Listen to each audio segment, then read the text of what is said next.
பச்சைக்கிளியை இது வரைக்கும் யாருமே பண்ணாத மாதிரி நம்ம தனியாக ஒரு பேமெண்ட் கொடுத்து ஒரு ஐலாண்டுக்கு எடுத்துகிட்டு வந்துட்டோம்.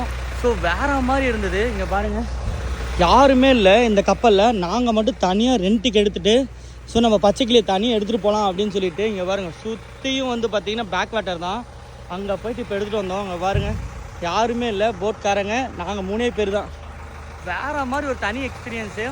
ஸோ இவங்ககிட்ட வந்து பர்மிஷன் கேட்டு எவ்வளோ தூரம் பேசி எந்த காருமே அனுப்பக்கூடாதுன்ட்டோம். பாருங்கள், எத்தனை வண்டி எங்களுக்கோசம் நின்றுட்டுருக்கு. இவ்வளோ பெரிய போட்டில் கிட்டத்தட்ட 10 கார் போகலாம். நாங்கள் சோலோவோ பச்சைக்கிளி எடுத்துகிட்டு போயிட்டு வரணும் அப்படின்னு சொல்லிட்டு ஃபைனலாக எடுத்துகிட்டு போயிட்டு வந்தாச்சு. வேறு மாதிரி ஒரு எக்ஸ்பீரியன்ஸு. சான்ஸே இல்லைங்க. இங்கே பாருங்கள், அந்த கரையிலேருந்து இந்த கரைக்கு வந்திருக்கோம். இதுக்கு ரெண்ட் எவ்வளோ தெரியுமா? 1500 ரூபா. ஒரே ஒரு காருக்கு மட்டும் 5 நிமிஷம் ரைடுக்கு. அங்கே போயிட்டு இங்கே வரத்துக்கு செம்மையான எக்ஸ்பீரியன்ஸுங்க. வந்தால் கேரளா சைடு வந்து இந்த மாதிரி இடத்த எக்ஸ்ப்ளோர் பண்ணி பாருங்கள். கும்பலாங்கி நாங்கள் இருக்கிற ஏரியா